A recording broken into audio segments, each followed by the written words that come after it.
Hello, I'm Richard Ridge for Broadway World. Tony Award-winning icon Betty Buckley honors the legacy of Stephen Sondheim with her brand new album called Betty Buckley Sings Sondheim, which has just been released on digital and streaming platforms everywhere on Palmetto Records.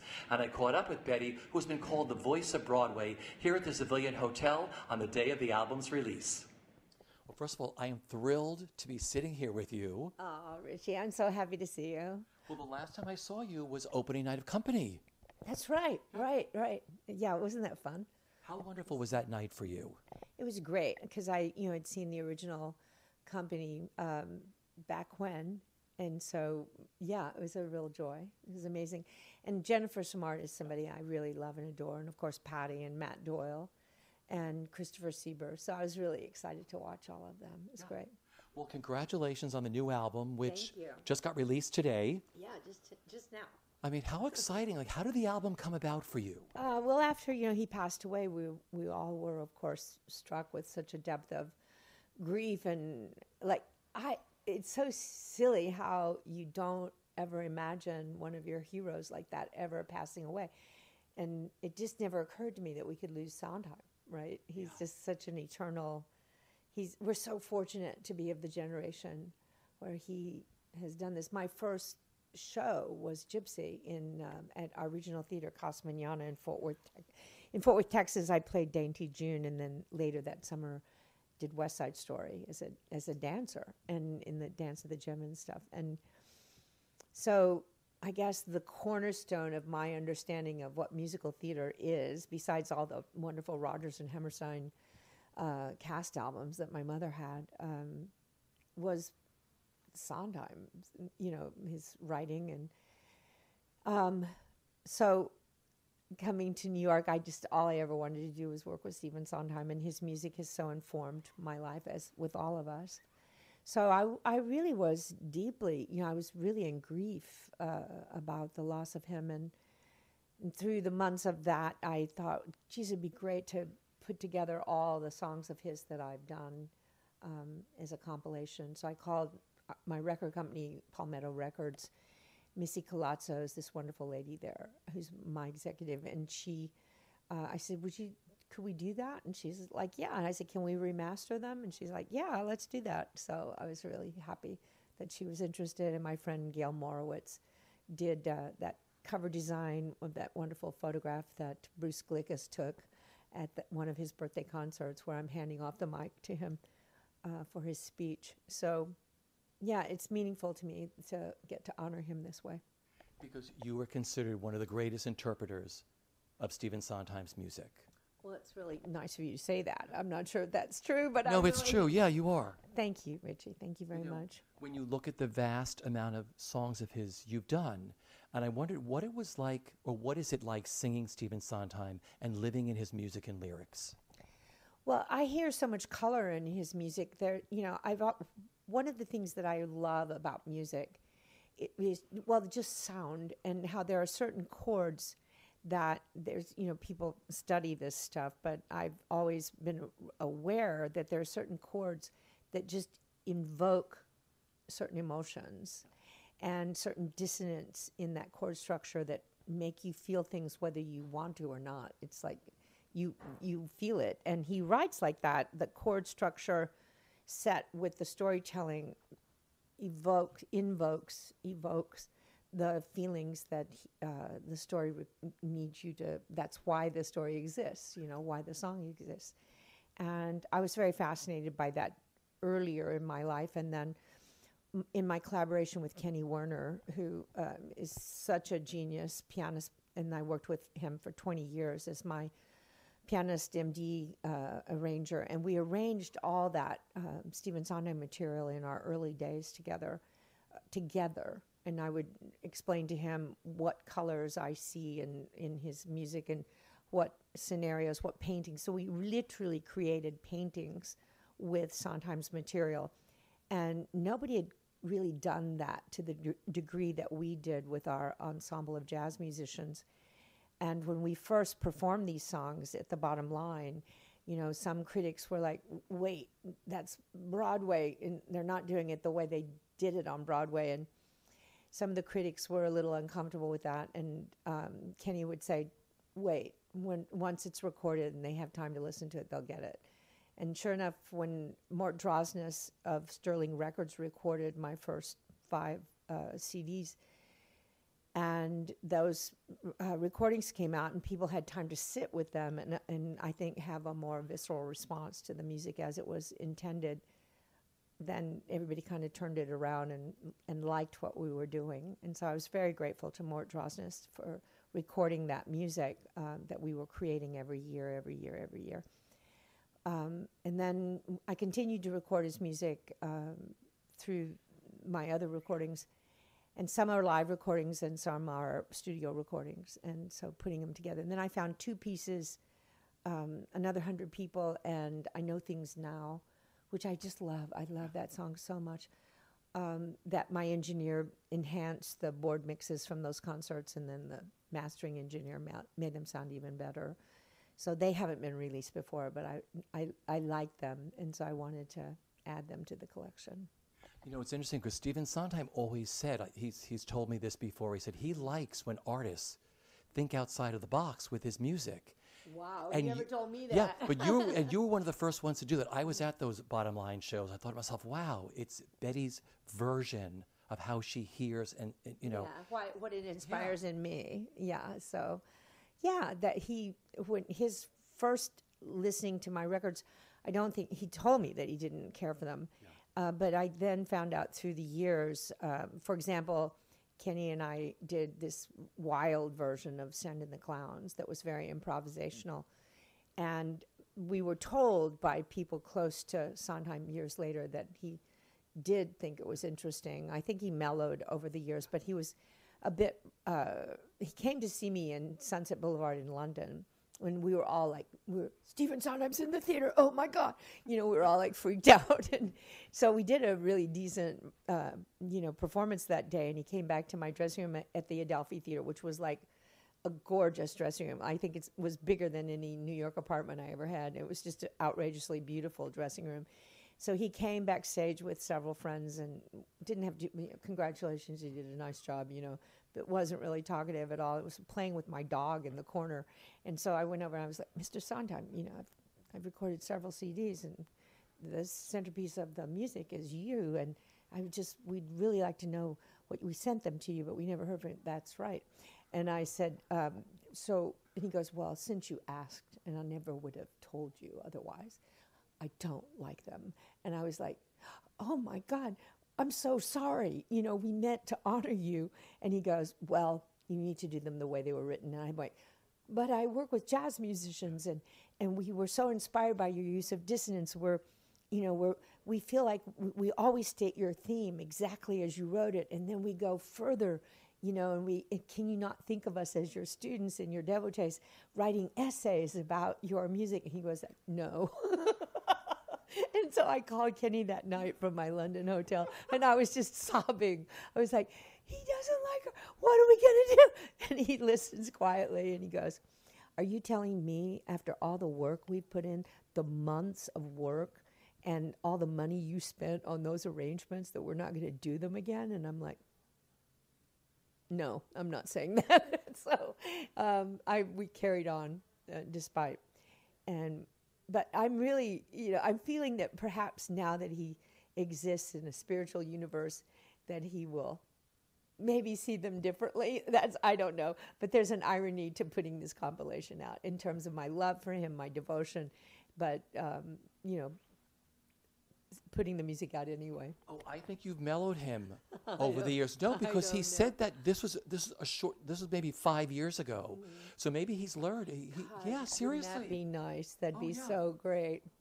But it's the best I can do, and I think they're beautiful. Oh, they're gorgeous. Yeah, it's like that's what they're meant to be, an homage to one of the greatest writers, lyricists, composers, genius that we've all been so fortunate to even get close to or share the same air with or touch elbows with or whatever. It's like, it was just, one of the greatest days of my life, Richard, was in the pre-Broadway workshop of Into the Woods, he call me, everybody, all the kids in the show had these beautiful soaring story songs, and the witch didn't. She had some rap tunes, and I was like lusting after these story songs, like, what's happening? And he called me into the studio, and he was listening to this, and he played Stay With Me. And he said, I wrote this for you. And I was like, oh my God, Mr. Sondheim, I love you so much. And he was not much of a sentimentalist. I think he was like, okay, kid, thanks. But anyway, yeah, that was a great day. Yeah, because I just love the breadth. I mean, you look at all the songs you have. Thank you. You've done so many beautiful arrangements of all of his stuff from beginning to later Sondheim to everything in between. And I was listening to it last night, and I remember listening to I'm Still Here. Mm-hmm. Your rendition of that is one of my all-time favorites. Thank you. And I've seen a lot of people sing that song. And you got to perform that at the Royal Albert Hall for his 85th celebration of his birthday, yes, right? Uh-huh. What was that? Do you remember that day? Yes. It was very chaotic, right? They called me from London and said, would you sing the song? I was like, yeah. And I knew Elaine, my favorite version was Elaine Stritch. And I thought, well, these ladies that have sung it before, it didn't occur to me that it would be difficult. But it's like remarkably difficult because, first of all, it's just a chronology of the history of the 20th century. It's like, oh my God, everything that can, just the range of experience that it covers. It's for me, it was very difficult to memorize and on such short notice to begin with.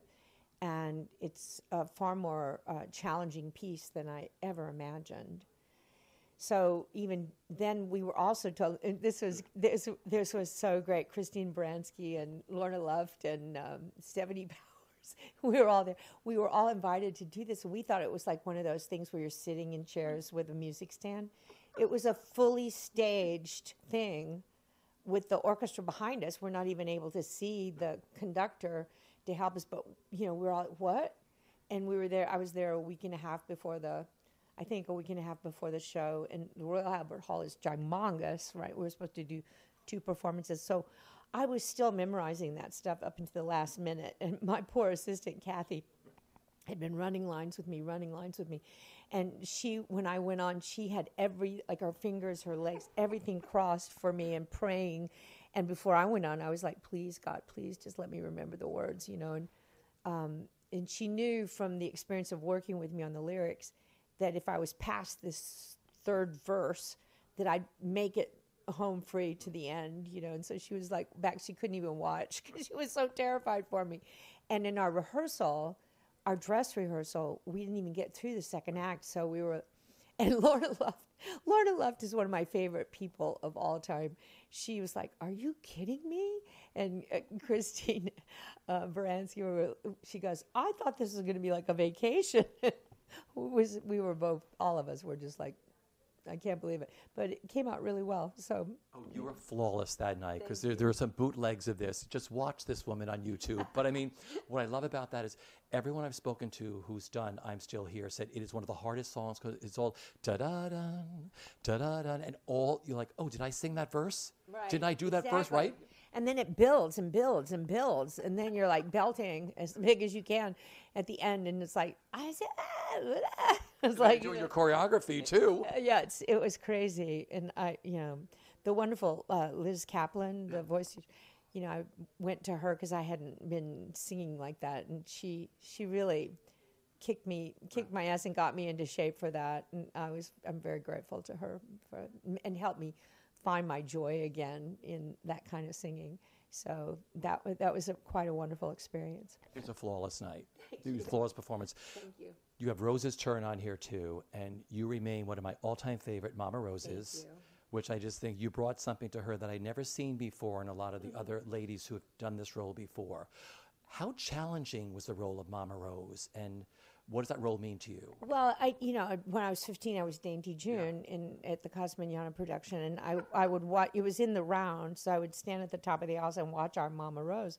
It was like I knew at 15 that I would be playing this part, so I was like, I got to watch what she does and learn what this is. And then I did it at the Southern Arizona Light Opera Company in a production there, but I was too immature. I didn't really have a handle on it.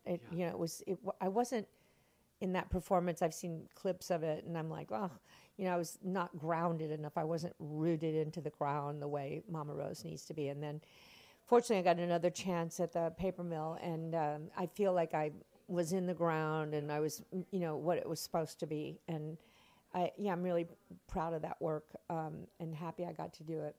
So. Because everybody said that's like the King Lear of musicals. Yes, I mean, yes, Ethel yeah. Merman did, everybody said, but that was like, whoever does it always says, why did I say yes to this? Yeah. But when you do it, it's so rewarding when you finish it up. Oh yeah, it takes a lot of stamina. But again, that talk about a perfect monologue. And he wasn't the composer on that, but the Rose's Turn is like one of the most perfect monologues in terms of a journey of a character. She's falling apart at the seams. It's like an emotional breakdown, and there's such psychological understanding as to what's driven her through the whole play, which is her mother's abandoning her when she was a kid, and the need to be loved. It's beautiful. It's just such stunning writing. Yeah. When you approach a song, do you approach it as an actress first? Oh yeah, yeah.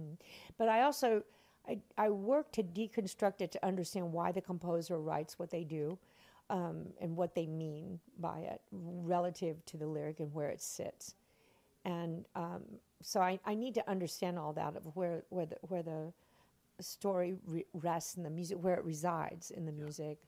So yeah, it's a and then I have to be very conscious of what all my associations are, and then let those associations lead me to an inner truth that I can bring to the story or to the scene, and then ultimately that must become that character, which is not me, And so it's like it's founded in something deeply personal, and where I don't have any experience in what that is about, like Norma Desmond say, then I have to do a lot of research, which I had books and books and books about the time period of the silent films for Norma Desmond, and I watched those great silent films with those incredible actresses, and then I realized, oh, they're dancers, they're expressing everything physically because they don't have speech, and so I made choices out of what I witnessed and what I understood from the stories that I read. Yeah, because you and I have talked about this before.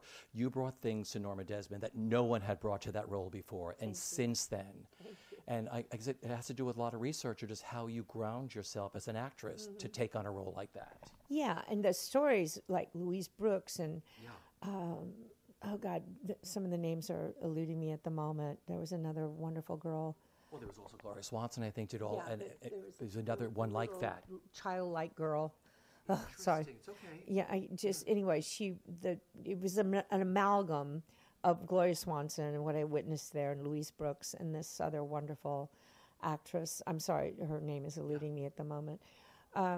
So, yeah, to understand that there was these girls, they were teenagers that were, became these incredible stars of that time period, and were literally worshipped and lived in these like golden cages of wealth, and and then suddenly, after all that adoration, when the talkies came into the film, they were just abandoned.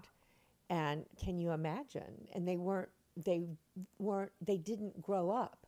They were kind of stuck in time.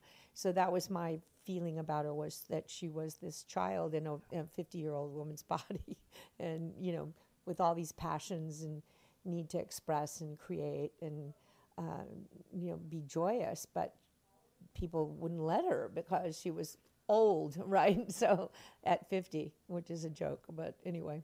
I was going to say, you were so childlike as her, because like you said, they were stunted. They were like, all of a sudden they had this, and then it was all taken away, and like, oh, I'm older now, and everything's taken away from them. I want to talk about some of the upcoming concerts you have coming up. Oh, thank you. All right, let's talk about Joe's Pub first, which is called Betty Buckley and Friends. Yeah. Who are some of your friends you're going to have? I'm so excited. Vianne Cox is going to perform, and she's one of my favorite people, and one of my favorite musical theater actresses, but she's also just an incredible. She's a very close friend, and we did the Horton Foote play, The Old Friends, together, and we played these nemesis, characters, and I was always like, in a drunken rage at her, like for several, for this run at the Signature. And one of my favorite lines I had towards the end was, "You're a whore," because I was completely drunk. So we still like call each other like, "You're a whore." So, but she, when I saw her do Company and sing, I'm not getting married today, getting married today or whatever the title is, was so profound. I was like in awe, like slag-jawed, like how does she do that? I could never do that. And Matt Doyle does it, equally well but it's one of my favorite moments. And I'm going to tell this story on her. So I was doing this Nikki Silver play at the Vineyard Theater, and I had like a 30-minute monologue where I'm on stage by myself all alone, and I was having a really hard time memorizing. I'd never memorized something that was, that big a piece. And David Warren was the director, and Nikki Silver, of course, the playwright. And I was just in tears, and they're like, "Don't worry. You know who else has a really hard time with stuff like this is Vianne Cox. She did one of our plays, and she was fine, and you'll be fine." And I'm like, okay. So I just kept working. And then towards the end, like the first dress rehearsal, first invited dress or something, Nikki comes back. He goes, "If you go up, you just say, 'Cook's calling,' and you walk," because my lady's really rich. She's like, "You walk off stage and you get your cue and you come back." And I'm like, "Got it, Cook's calling." So I go out on stage. I'm going to tell this story. I shouldn't tell it now. I should wait for the concert. Okay. I go out on stage and I start my monologue. And in the front row is freaking Vianne Cox with this look of horror on her face, like so identified with the pain I'm going through of trying to remember this piece, because she's like, and I had the same experience of watching her when she does Getting Married, and that those words are just flying out of her mouth, and I'm like, how does she ever do that? And so I went out and I started my monologue. I saw her and the expression of complete horrified empathy, and I just burst out laughing, because first of all, she's one of my heroes, and then secondly, she was so identified with what I was going through. And I just couldn't remember. I just went up. So I was like, "Excuse me, Cook's calling." I went off stage to get my line, and the stage manager goes, "And furthermore." So I'm like, I go back out and I'm like, "And furthermore." And I can't remember what's next. So I'm like, sorry, you just can't get good help anymore. So I went back off stage. Anyway, Deanne's coming and she's going to sing. Oh, I love it. And I'm so excited that she's going to do that. And then I have this wonderful friend, Claire Moore, who's a brilliant singer-actress. She's going to sing, and she's going to do some backup singing with me. And then on the first show on Sunday night, the 20th, Todd Allman's coming, and he's going to sing. And then on both shows on Monday the 21st, James Harkness from Ain't Too Proud, he's going to sing, and I love him. So I love that. Yeah. And then you're going to go to, first, you go to San Francisco with the Nico? No, then the week between, I shoot another Law & Order SVU with this wonderful character that they created for me this year as a recurring character. And so I'm really excited about that. And then we go to San Francisco, and Christian and I will do 4 concerts, the 30th through April 2nd at Feinstein's at the Nico in San Francisco. So that's great. A lot of work in a short amount of time, right? All at once. It all happened at once. So, if you could sum up what this album means to you that just got released today, Betty Buckley Sings Sondheim, what does it mean to you, Betty? It's just my love and devotion for one of the greatest composer lyricists in musical theater history, and the honor that I even got to know him at all, let alone work with him. But, I knew him barely, you understand, and just enough to witness his complexity and just enough to witness firsthand his genius. And, again, as a devotee like we all are, I yearned for him to like my work, and he did, but he but I don't know, and then no, and then, so I'm putting it out there anyway, because I'm a devotee, and that's it. It's a stunning album. Thank you. It is great to see you as always. Boy, this flew by fast. Thank you, Richie. I'm so happy to see you as always. I love you. I love you too. All right.